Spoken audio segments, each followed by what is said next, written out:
what kind of programs or situations do you have for the parents of these small children so they too can be educated in reading? Say they're just jumping in at this point with a 5 or a 7-year-old. I think there's an educational component to all of the programs that they do in children's, in terms of modeling behavior with babies for the baby story times, or with choosing books and around a theme possibly for a preschool story time. So that's true. And we also, if a parent isn't sure what they want or isn't sure what to do with their child, we offer a service called Custom Collections, and they can request books for their child who's learning to read at this level, and they like trucks, and they like dinosaurs, I don't know. Yes. And we'll pull together some great books on that topic at that level and have it ready for them. Wonderful. Ian, what do you do for your young readers, and what are they reading this summer? Well, we do some of the same things that Chris does in children's. Very often, kids will come in and say, I want to read something like some book that they've read. And we will try to connect them with something that works. There's a new book by another Rick Riordan book, a new book by Rick Riordan called The Red Pyramid. This is a new series by him. It's the same guy who wrote the 39 Clues and the Percy Jackson series, which there was a movie recently. And so this is a new series. Percy Jackson and the Olympians was dealt with Greek mythology. This one deals with Egyptian mythology. So very, very popular right now. Let's see, what else here? I brought along several things. Speaking of movies, here's one of the Scott Pilgrim graphic novels. This is Scott Pilgrim Gets It Together. If you saw the movie, you might want to read the graphic novels. And, you know, these Rick Riordan books are really popular with middle school kids, some high school kids, but they're a good jumping off point into fantasy series like The Golden Compass, which is part of the His Dark Materials series by Philip Pullman. Really fascinating books. And what else have I got here? I thought I'd better put in something Star Wars, just in case.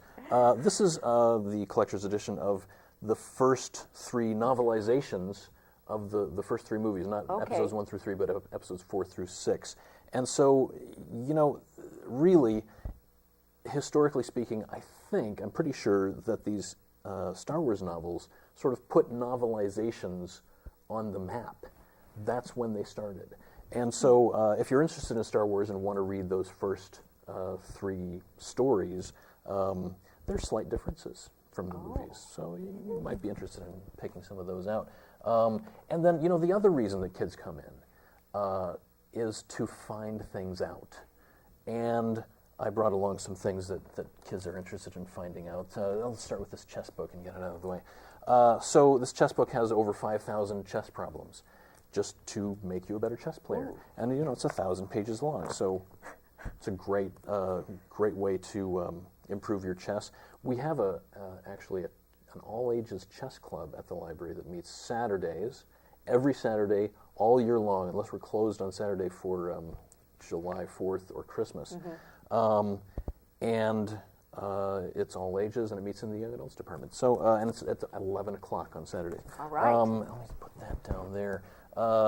Somebody was asking for sports records and statistics today, and I just happened to bring down a book that he didn't take. The official NFL record and fact book from 2010, pages and pages and pages of statistics and records and stats. And then sometimes they want to know, how do you draw things? Here's one on how to draw manga, which is very popular, and one on, somebody else was looking at this today, modern fighter planes, some really interesting stories about the F-16 or the Mirage what was it, Mirage? I can't remember the name of that one. He's learning all these things. Yeah, I do. true. It's really It's fascinating. Poetry is a big one. We just had a poetry slam this past Wednesday with the author of this book, Curtis Chrysler, as the host of the poetry slam. Fascinating stuff. Lots and lots of creativity and energy in the room.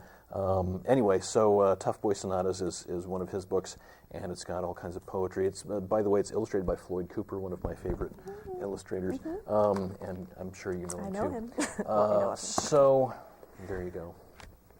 You showed us a lot of books. Yes. Now, are they age appropriate? Are they age distinctive? You said 5th grade through senior in high school. Our department serves about 5th or 6th grade through about 12th grade, and there are some that's a big range. And so there are a lot of books that are appropriate for 6th, 7th graders. I'm guessing this might be You know, Scott Pilgrim is popular throughout the whole range, actually. But a 5th grader or 6th grader It could come in and pick this up and find it funny, yeah. But there are things that 6th graders would like that the upper range wouldn't like, and things in the upper range that 6th graders aren't really ready for. And we're there to sort of guide people to the appropriate materials. What are the topics right now that are the hot topics? Supernatural books, the Twilights, the vampire books, the werewolf books. It's been going for, I don't know, several years now, and we're hoping we're seeing the end of it, the crest, you know, but we're not Who sure. would replace? What would replace it? Chess. I know chess. Probably not chess, but I don't know. It's kind of up to the publishers. The publishers are responsible for these waves of things, but then readers are also responsible for them. And so what lots of people, I mean, you know, you remember Harry Potter, huge wave of readers coming in on Harry Potter, and who are we to say no to that? You know, we have to go with what's popular. But on the other hand, we have to have a wide range of things, too, so that we can show people who aren't interested in the supernatural books, well, here's a book about something that could really happen in real life. Do you steer the young people to other topics, too, or do you? Oh, sure. Okay. Sure. I mean, you know, if somebody comes in and is interested in a supernatural fiction, we might also say, well, you know, in the 001s, there are all kinds of books about ghosts and Bigfoot and UFOs and that kind of thing, and so they might find something interesting to read there. As they're reading this summer, and you said you have prizes, how do they earn these How do prizes? they earn those prizes? Good question. In young adults, there are 3 levels of prizes, so you can get 3 prizes, and you read 8 hours for each level. Oh. So a total of 24 hours during the summer. So that way, it doesn't make it difficult in terms of trying to figure out how many pages you're reading or how many books you're reading, because all you have to do is measure the time that you read, and when you get to 8 hours, hey, you get a prize. And how about for the young ones? It's similar. There are 3 levels, and a prize is earned for each level. The levels include 6 hours of reading instead of 8 for the children. And then for pre-readers, the younger children, babies, toddlers, preschoolers, they can also do activities to earn those prizes in addition to the reading. So activities like telling a story about what happened during their day, or singing a song with their grown-up, or writing about what happened yesterday, something like that. How does the summer reading program look different than it did, say, 10 years ago? Any difference? I know in topics. It's a good question. You know, I'm not sure that 10 years ago is far enough back to make a How about serious when difference. Chris did this as a young I person? remember we had to, when I was a child, we kept track of the titles that we read. And the more books you read, that just determined what prizes you earned. And we've gone away from that. My girls did that too. I remember keeping track. Yeah, it's not so much the number of books read, it's the time now that's more important. I will say that the summer reading program, and they were both excited about it. I have a reluctant reader who just took out book after book, and encouraged her to read, and I think it opened a whole new world to her. And so I thank you for that and all the excitement. Now, how many children participate in this every year, Chris? Last year, I need to check my notes here. Okay, all right. Last year, we had over 15,000 children participate in the children's program. And Ian, how many did you have? Do you have any idea? Yes, it's about 7,600 teens were involved in the summer reading program last year. You know, I did a little bit more research about that. I looked up online how many people under the age of 18 are in Allen County. It's about 90,000.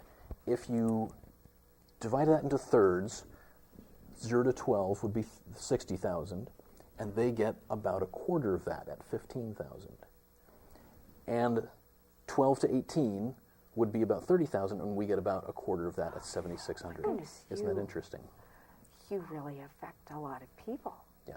This is a fantastic program. How do you feel personally about being involved in this? Well, it's you are sometimes run off your feet, but it's in a good way.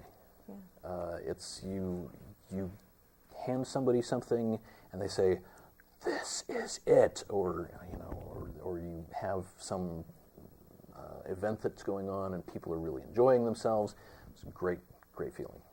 How about you, Chris? Oh, it's very similar. One of my favorite things is having a child come in who I have recommended a book to, saying, "I love this book. What else can you get for me?" It's great. Oh. It's a wonderful feeling. And to see families coming in and children that have grown up, gotten older, and I've kind of watched them grow. It's wonderful. Thank you very much, both of you, for being here. And I can tell you love what you're doing. And the difference that you're making in people's lives has to be extraordinary. So thank you. And you're gearing up to a fun summer. And I truly know that you're going to have fun doing this. I can tell. So thank you so much for being here. Thank you. Appreciate it. Okay. And thank you for watching. So the summer reading program is going to begin in just a few days, so please stop by the library. And if you yourself do not have a library card, sign up. It's a wonderful experience. And until next time, I'm Elizabeth Nolf MacDonald, and good evening.